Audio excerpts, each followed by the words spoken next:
Super yesterday. Color chart is the heart of quick learning. Fluency comes with practice. Solo en Quick Learning, hablas o hablas. Prepárate para llevar tu inglés al siguiente nivel, con este podcast diseñado al estilo Quick Learning. En el enlace de la página que te dejamos en la descripción, podrás acceder a contenido exclusivo creado por nuestro equipo de expertos y disfrutar de una experiencia de aprendizaje única y divertida. ¡Chécalo! No te lo puedes perder. Ahora sí, comencemos con nuestro episodio. Hola, qué gusto tenerte aquí de nuevo. Te doy la bienvenida a The Quick Learning Podcast, el espacio perfecto para mejorar tu inglés mientras haces lo que más te gusta. En este episodio, nos adentraremos en el mundo de las llamadas idioms, esas expresiones únicas que suenan como acertijos, pero que le dan personalidad a cada idioma. Este episodio es perfecto para un nivel de inglés intermedio. Pon atención a cómo los mismos narradores usan expresiones clave mientras hablan sobre el tema. Y no lo olvides, aprender inglés siempre puede ser divertido. ¿Todo listo? ¡Comencemos!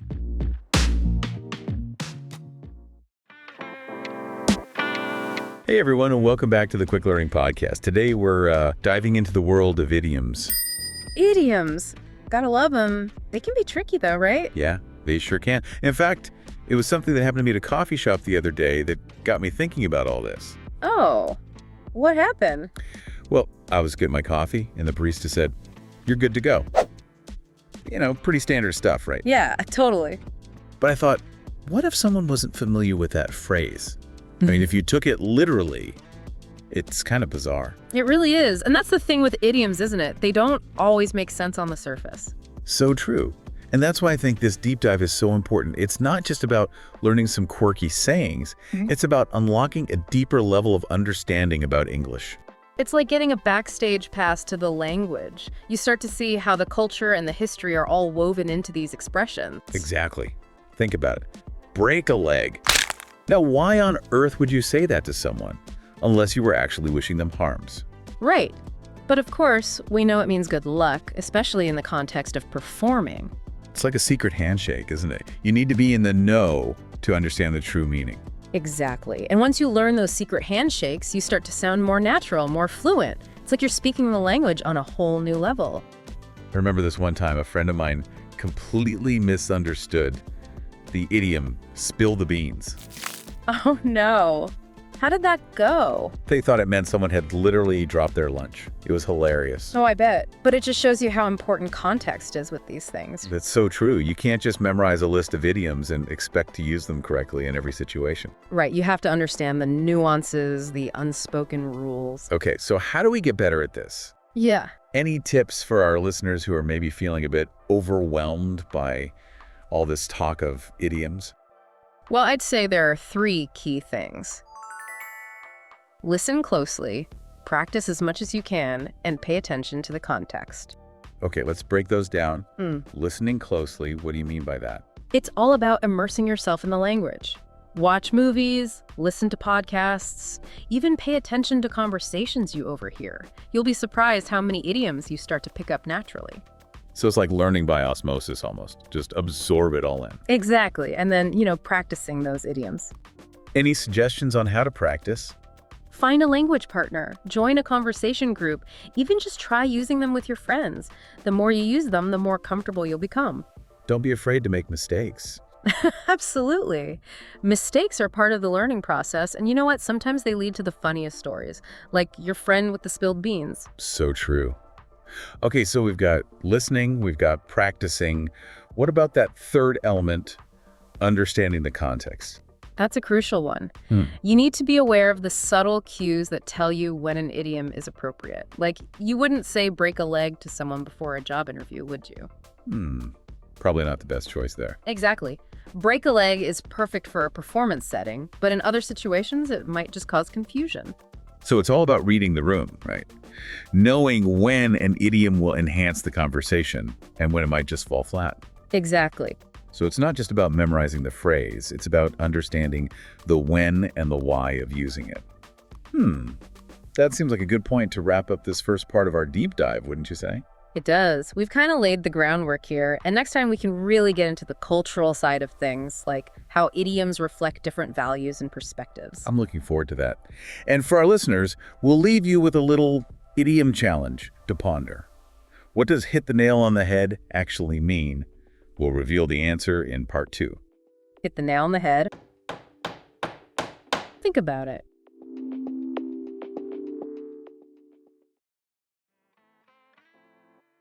All right, welcome back, everyone. So did you figure out that idiom we left you with? Hit the nail on the head. What's it all about? I bet some of you are picturing hammers and nails, right? Maybe. But as with most idioms, it's not about the literal image. So what does it really mean then? Well, to hit the nail on the head means you've got something exactly right. Like you've perfectly expressed an idea or solved a problem with real precision. So if someone says, you hit the nail on the head, it's like they're saying, you're right. Exactly. They're basically giving you a big thumbs up for your insight. It's definitely a lot more interesting than just saying, you're right, don't you think? Oh, for sure. And that's what makes idioms so great. They add so much flavor and personality to how we communicate. It's like they spice things up a bit, make the language more vibrant.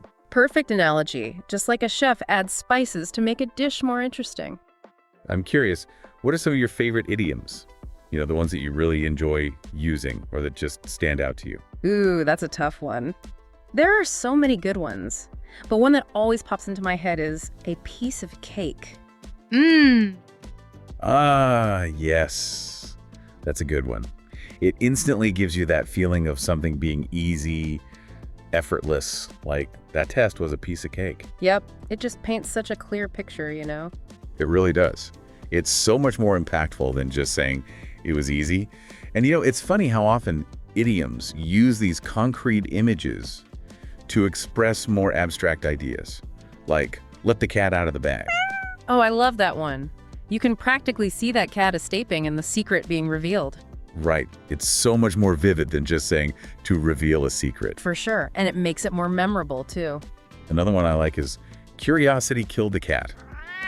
A classic. Oh yeah, that one's a good reminder to sometimes mind your own business. Or, as they say, let sleeping dogs lie. Exactly.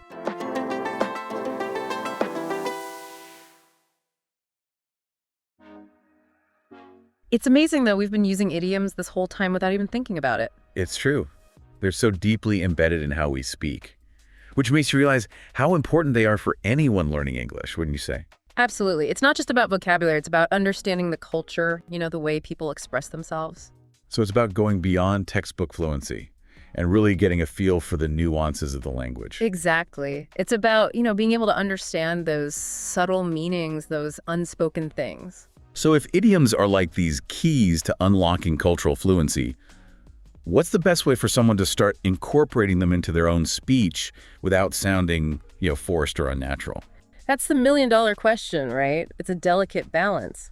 You don't want to sound like you're trying too hard. Right. You want it to flow naturally. You know, think of it like learning to play an instrument. Okay, I'm intrigued. Well, at first you're focused on all the individual notes and techniques, you know, practicing scales and chords. But eventually it all starts to come together. You stop thinking about the technical stuff and just play the music. So you're saying with idioms, you start by learning them consciously, but eventually they become second nature. Yeah, exactly. You internalize the meanings and the context, and then, like that musician, you can just use them effortlessly, improvise with them. I love that analogy. Yeah. It's about moving beyond rote memorization and developing a feel for it. Precisely. It's like adding that dash of spice to your conversation without, going overboard. So it's about quality over quantity, making sure those idioms fit the situation just right. You got it. That's where paying attention to context is so important. See how native speakers use them, what cues they give you. It's like learning the secret handshake of a language. That's a great way to put it.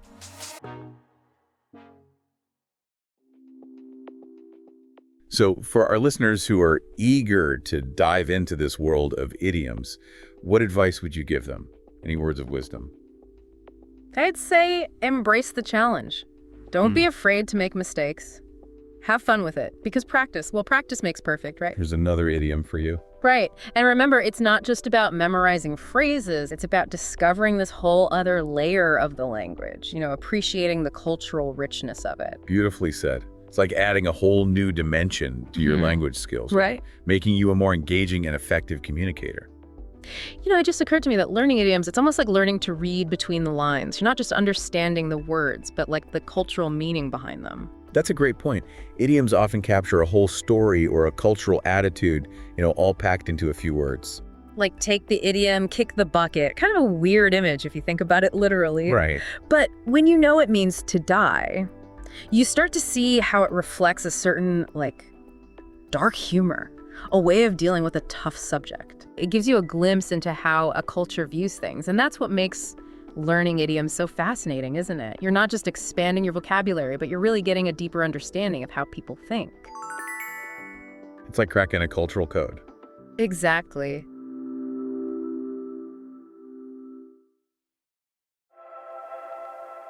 So, if someone's trying to get better at using idioms, where do they even begin?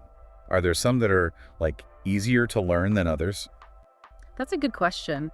And actually, yeah, there are definitely some categories of idioms that are more approachable, I'd say, like idioms that use animal imagery.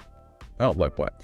Well, things like let the cat out of the bag or hold your horses, kill two birds with one stone. Those are all pretty easy to visualize, right? Yeah, I get it. It's like you can picture those actions in your head, so the meaning is clearer. Exactly. And those visual connections can really help with remembering them. And what about idioms that are related to food? Those always seem pretty relatable to me. Oh, for sure. Spill the beans or a piece of cake. Have your cake and eat it too. We all have those shared experiences with food, so they make sense, Right. They just feel familiar. And that's a good tip for learners, I think. Start with the idioms that you connect with, the ones that make sense to you. It'll make it easier to remember them and feel comfortable actually using them. So don't just try to memorize a random list, but find the ones that, speak to you personally. Exactly. Find the ones that resonate with you. And then as you get more comfortable, you can branch out and explore other types of idioms. There are so many out there. Idioms about sports, music, weather. It's really endless. It's like a whole treasure trove of language waiting to be discovered. Yeah. And that's what makes learning idioms so much fun, right? It's an ongoing journey. I couldn't agree more. It really opens your eyes to the richness and the depth of the English language. And on that note, we encourage all of our listeners to go out there and explore. Don't be shy, experiment, make mistakes, and most importantly, have fun with it. You got it. And that's a wrap on today's deep dive into the wonderful world of idioms. Until next time, happy learning. This has been the Quick Learning Podcast. We'll catch you next time.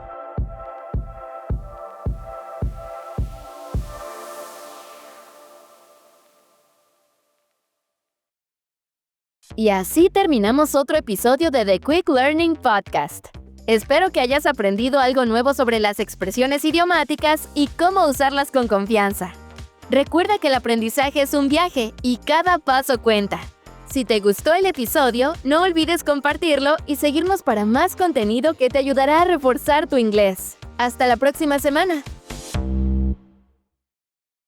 Recuerda visitar el enlace de la descripción para encontrar material exclusivo que te servirá para continuar practicando.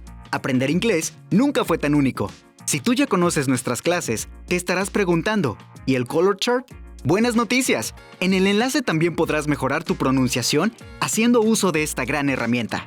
Y si aún no lo conoces, te contamos. El color chart es nuestra herramienta de uso continuo favorita para lograr una excelente pronunciación, ya que en el inglés hay sonidos que no existen en español. Conócelo y hazlo parte de tu día a día. En Quick Learning siempre estamos buscando nuevas y divertidas formas para que tu experiencia hablando inglés sea la mejor. Ya lo sabes, solo en Quick Learning, ¿hablas o hablas?